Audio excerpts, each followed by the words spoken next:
WhatsApp guys, car info में आपका स्वागत है। टाइटल और थंबनेल देखकर समझ गए होंगे। आज अपन ने जो है ये हैंडल अपनी गाड़ी का चेंज करना है। ये हैंडल ना यार टूट गया, मैंने एकदम से खोला, एकदम से ये मेरे हाथ में आ गया।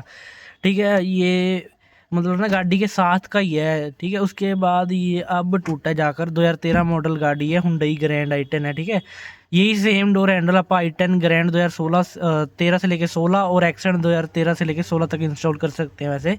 ठीक है, सेम पार्ट रहता है। ये ऐसे मैंने खोला, ये टूट गया। अब यहाँ पर जहाँ मैं रह रहा हूँ ना, यहाँ पर डोर हैंडल ये वाला पड़ा ही नहीं था। अगर मेरे को मिल भी रहा था, कोई रियर लेफ्ट का था, कोई इधर की साइड का था, मतलब ड्राइवर साइड का मिला ही नहीं। बाकी सारे तीनों साइड के पड़े हैं किसी के ना किसी के पास। किसी के पास लेफ्ट का पड़ा, किसी के पास राइट का पड़ा, लेकिन ड्राइवर साइड वाला किसी के पास नहीं पड़ा था। और अब मैंने जो है ऑनलाइन मंगवाया है। ओरिजिनल तो नहीं उसको कह सकते, एक कॉपी प्रोडक्ट ही कह सकते हैं, ब्रांड। ठीक है, अभी तक मैं गेट कैसे खोल रहा था, एक हफ्ते तक ऐसे उंगली उड़ा के ऐसे खोलता था। ठीक है, इसका जो बचा हुआ है पार्ट है ये रहा ये टूट गया भाई। ठीक है, आज इसको चेंज करना ही पड़ेगा अपन को। तो आज अपन इसीलिए मंगा रखा है। ये ऑटो एक्स कंपनी करके है, ये अपने हैंडल बना रही है। ठीक है, अमेज़ोन पर या फ्लिपकार्ट पर इसी के पड़े थे और किसी भी कंपनी के पड़े ही नहीं थे, तो मुझे ये मंगवाना पड़ा। ये मैं रिप्लेसमेंट ऑर्डर दिखा रहा हूँ। जो फर्स्ट टाइम ऑर्डर आया था उस पर तो बहुत ज़्यादा स्क्रैचेस थे, तो मैंने उसको वापस कर दिया था।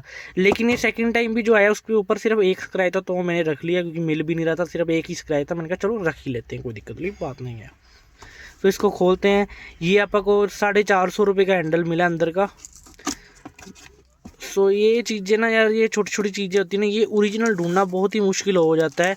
अब ओरिजिनल मुझे बूटमो पे मिल तो रहा है, लेकिन उस पर डिलीवरी बहुत ज़्यादा लगा रहे हैं। अब इतने को पार्ट पीछे मैं मतलब 450 रुपये का, वहाँ भी 450 का पड़ रहा है। ठीक है, ओरिजिनल हुंडई मूवीज़ का। लेकिन वो मुझे मंगवाते खर्चा पता कितने का पड़ रहा है, 800-900 रुपये का हैंडल पड़ रहा है। वो फ़ायदा है ही नहीं। जब भी मैं चंडीगढ़ या इस साइड जाऊँगा, वहाँ से मैं ओरिजिनल पार्ट ख़रीद के ले आऊँगा। पन्नी में पैक है, फिर इसको उतार के रख लेंगे, कभी काम आ ही सकता है। ठीक है, बट तब तक तो के लिए एक बार इसको यूज़ करेंगे। जब चंडीगढ़ वगैरह वाली साइड या लुधियाना साइड मेरा गेड़ा लगेगा, वहाँ से ओरिजिनल प्रोडक्ट मैं ले आऊँगा। ठीक है, बाकी सेम है, बिल्कुल ही सेम है, कोई भी डिफरेंस नहीं है उसके और इसके अंदर में। ठीक है, क्वालिटी वाइज कहूँ बहुत ही माइनर सा फ़र्क देखने के लिए मिलेगा, ज़्यादा कुछ खास फ़र्क नहीं देखने के लिए मिलेगा। मतलब किसी को खास पता नहीं लगेगा कि ये ओरिजिनल कंपनी का नहीं है या है। ठीक है, सिर्फ ना इसके मैं आपको ये बताता हूँ, यहाँ पे स्क्रैच है, ये देखो, ये जो अपना, एक सेकंड रुको, गेयर आगे करते हैं। हाँ, अब ये देखो, यहाँ पे ना इतना सा बिल्कुल माइनर सा यहाँ पे स्क्रैच है, इस कारण से रख लिया। पहले जो आया था ना उसके यहाँ भी स्क्रैच, यहाँ भी पूरे स्क्रैच ही स्क्रैच, तो मैंने नहीं लिया। बाकी ना ये साफ पता लग रहा था, ये कंपनी तो चलो ने बनाए, बढ़िया बात है ऑटो एक्स कंपनी, लेकिन ये ना प्रोडक्ट को पड़े पड़े बहुत टाइम हो गया था। जब ये मेरे पास आया था ना, ये इसके ऊपर ना मिट्टी जमी पड़ी थी। इसके ऊपर मैंने अच्छी तरीके से, मतलब जो साफ करने वाला होता है ना, स्प्रे टाइप कुलीन होता है जो, उससे इसको मार के अच्छी तरीके से साफ किया, तब जाके ये फिनिशिंग निकली। बिकॉज अब इस पर ना मिट्टी बहुत ज़्यादा जम रखी थी, साफ पता लग रहा था, बहुत पुराना था, मतलब बनकर पड़ा था। वैसे पता लग रहा है साफ यूजेबल नहीं है, बिल्कुल ही नया प्रोडक्ट है, फ्रेश पीस है। लेकिन हाँ, कह सकते हैं कि बने पड़े को कोई 6 महीने साल हो चुके, बिके नहीं होंगे, बिकॉज ऑफ ये चीज़ें ना जल्दी टूटती नहीं है, तो करके ना ये बहुत ज़्यादा कम मैन्युफैक्चर होती हैं। यही पंगा है। ठीक है, एक स्क्रैच बस ये है, यहाँ पर जो अपना डोर को लॉक अनलॉक करता है, इसके ऊपर हल्का सा माइनर स्क्रैच है, तो मैंने रख लिया। पिछले वाले पे तो यहाँ भी स्क्रैच, यहाँ भी पूरे स्क्रैच ही स्क्रैच, फिर मैंने वो तो प्रोडक्ट वापस ही कर दिया। तो फिर फ़ायदा ही क्या स्क्रैच इस प्रोडक्ट लेने का। इसको चेंज करने की आपको पूरी प्रॉपर दिखाते हैं कैसे करते हैं। इसमें अपनी टूल किट में एक पेचकस पड़ा है, वो निकाल लेते हैं। सिर्फ पेचकस का यूज़ रहेगा और कुछ भी यूज़ नहीं रहेगा। डोर पैनल को आपको रिमूव करना ही पड़ेगा। पहले तो इधर ना माइनस वाला पेचकस निकालता हूँ मैं, एक सेकेंड। एक हाथ में फ़ोन है ना, दिक्कत आती है बस वीडियो शूट करने में। माइनस वाला पेचकस लेंगे। उसके बाद करना क्या, गेट को ओपन करेंगे। एक सेकेंड, एक तो गेट ओपन करना कौन सौखा है ये हाथ में चुभदा बहुत है ना। फिर यहाँ पे अड़ाना है, पहले तो ये ऊपर वाली कवर सी हटानी है, इसके यहाँ से अड़ा के ऊपर खींच लेना। ठीक है, इसको इधर रखते हैं, देन इसको बस प्लस वाले पे कर लेना, फिर इसका माइनस वाले का कोई भी काम नहीं है यहाँ पे। ठीक है, एक सेकेंड। हाँ, ये गया अंदर। ठीक है, उसके बाद करना है क्या, यहाँ पे जो नट है ना, इसको रिमूव करना है। लगाते हैं यहाँ पर और इसको रिमूव करते हैं। तो यहाँ पर इस पेज को ऑलमोस्ट जो है अपन ने लूज़ कर लिया है, ठीक है। उसके बाद करना क्या है, थोड़ा सा हाथ से कर लेते हैं, बाकी रहा, हाँ हो गया। देन इसको ना, ये अगर डोर हैंडल होता है तो इसको थोड़ा सा ऊपर की तरफ खींचना होता है, डोर हैंडल तो है नहीं, इसको ऐसे ही थोड़ा सा आगे की तरफ पुश करके खींच लेते हैं। थोड़ा सा एक सेकंड को पेच रख लेते हैं, पेच ना गिर जाए कहीं, हाँ ठीक है। इसको थोड़ा सा ऐसे करके ये ऐसे निकल जाएगा। देन एक पेच यहाँ पे रहता है, ये खोलना है, पेच कस लेते हैं, पेच कस लेते हैं अपना, एक सेकंड, पेच कस यहाँ है।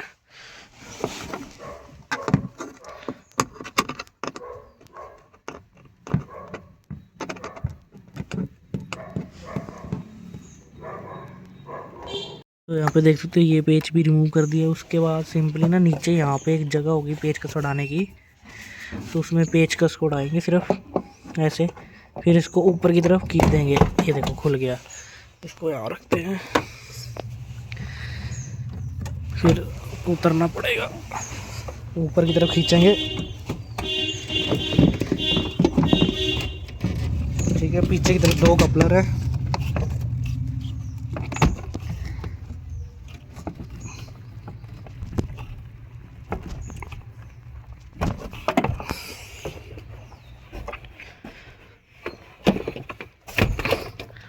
उसके बाद ये एक पेच है सिर्फ। नट का तो उसको रिमूव करने के बाद ना यहाँ पर एक नट होता है, ठीक है, वो रिमूव कर दिया मैंने, ठीक है। उसके बाद करना है कि इसको पीछे की तरफ खींचना है, ये देखो, फिर इसको बाहर की तरफ लाना है, ये निकल गया, ठीक है। उसके बाद इसमें जो 2 वायरें हैं, इसको कैसे डिसअटैच करना है, इसको थोड़ा सा ऐसे दबाएंगे, ये देखो इधर की तरफ आ गया। इसको ऐसे करके ये अपना ऊपर की तरफ खींच के ना, एक सेकेंड, ये निकलेगी अपनी नीचे की तरफ से, इसको नीचे की तरफ ऐसे वायर को ला के ना, ये देखो एक सेकेंड, ये थोड़ा सा ना जाम हुए पड़े, कभी खुले नहीं ना, ये देखो निकल गई। फिर दूसरी वायर को कैसे निकालना है वो भी दिखा देता हूँ। इसके ऐसे करना है, ये भी निकल गई अपने लॉक से, बस इसको करके इसको जगह से ला के, ये देखो ये निकल गया, ये देखो, ठीक है। ये आ गया हमारा पार्ट बाहर जो कि टूटा हुआ है। अब इसको यहाँ रखते हैं, देन जो सही वाला पार्ट है वो लेंगे अपन, देन इस वायरों की फिटिंग करेंगे। वायर देख लेना ऊपर नीचे फिट मत करना, ये कौन सी है देखते हैं, हाँ ये लॉक अनलॉक की है, ठीक है, ये ऊपर जाएगी, एक सेकेंड।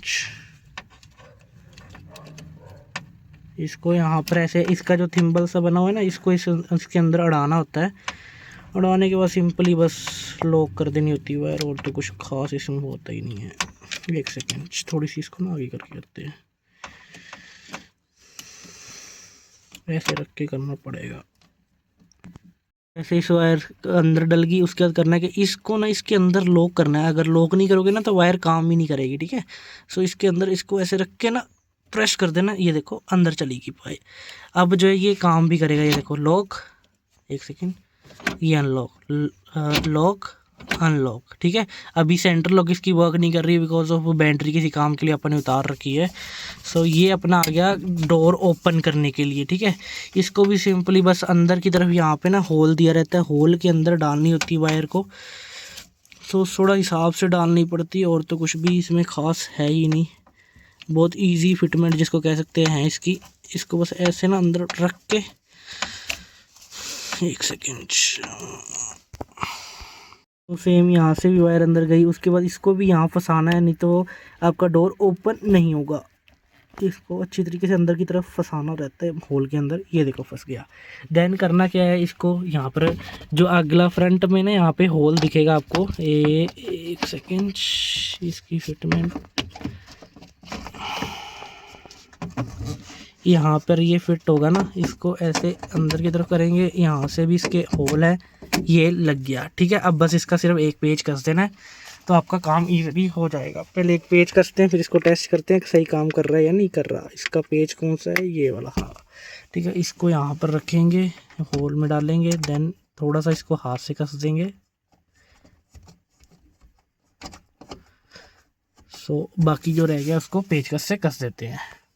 पेज को पूरा कस दिया। अब इसको टेस्ट कर लेते हैं, lock unlock, lock unlock, lock unlock, ठीक है। ये एक सेकेंड, ये डोर खुल गया, ये लॉक किया, नहीं खुल रहा, अनलॉक, ठीक है। वर्किंग तो इसकी बिल्कुल सही हो रही है यहाँ पर। सो अब जो आप अपना ये डोर का गत्ता रहता है इसको वापस फिट कर देते हैं इसके अंदर। पर डोर पैनल को मैंने रख दिया, कपलर लगाने थे बस दोनों, और रख के उसके बाद प्रेस करेंगे, इसके लॉक लगते चलेंगे। सो लॉक लग गए। अब जो इसके पेच लगाने हैं, तो सबसे पहले तो सेकंड डोर को बंद यहाँ रखते हैं, फिर गर्मी बार बहुत है, पहले इसको बस यहाँ रखेंगे सिंपली, देन इसको प्रेस कर देना, ये लग गया। देन ये आ गया अपना, इसको कैसे लगाना है, इसको सिंपली लीवर को खींच के, एक सेकेंड, हाँ ये भी लग गया। अब दोनों के पेच लगाने हैं, ऊपर वाला पेच ये है, पहले हाथ से कस लेंगे, बाकी जो रह गया उसको पेच कस से कस लेते हैं। यहाँ पर सारा काम कंप्लीट हो चुका है। इसको अंदर रखते हैं, अपनी टूल किट को करते हैं बंद, और इसको रखते हैं पीछे सीट के नीचे। सो ये देख लो प्रॉपर फिनिशिंग के साथ फिट हो चुका है। ये हो गया लॉक, ये हो गया अनलॉक। तो वर्किंग तो हमने देख ली। सो मैं यही रिकमेंड करूँगा, कोई भी हैंडल टूटता है पहले आप अपने आफ्टर मार्केट जाना, वहाँ पर देखना कि मिल जाए ओरिजिनल, नहीं तो फिर आप ये ऑटो एक्स वाला ले सकते हैं अगर आपके पास ग्रैंड i10 या एक्सेंट है। इस पे आपको 1-2 स्क्रैचेस तो मिनिमम देखने के लिए मिलेंगे ही मिलेंगे। पहले वाले पे तो 8-9 स्क्रैचेस है और मैंने रिप्लेसमेंट डाल दी, लेकिन जो अब आया ना उस पर सिर्फ एक यहाँ पर माइनस स्क्रैच है, तो मैंने रख लिया। अगर ये भी थोड़ा डीप होता ना मैं रखता ही ना कभी भी, ठीक है। क्वालिटी मेरे को लगभग बराबर ही लगी, 19-20 का फ़र्क कह भी सकते हैं यहाँ पर, ठीक है, ज़्यादा डिफरेंस नहीं है। सो ये कुछ रहने वाली है, बाकी ये जो पार्ट है इसको फेंक देते हैं, ये तो अपने किसी काम का रहा नहीं। सो आज में इतना ही, वीडियो अच्छी लगा कर देना, चाहेंगे सब्सक्राइब कर देना। Thank you for watching, bye.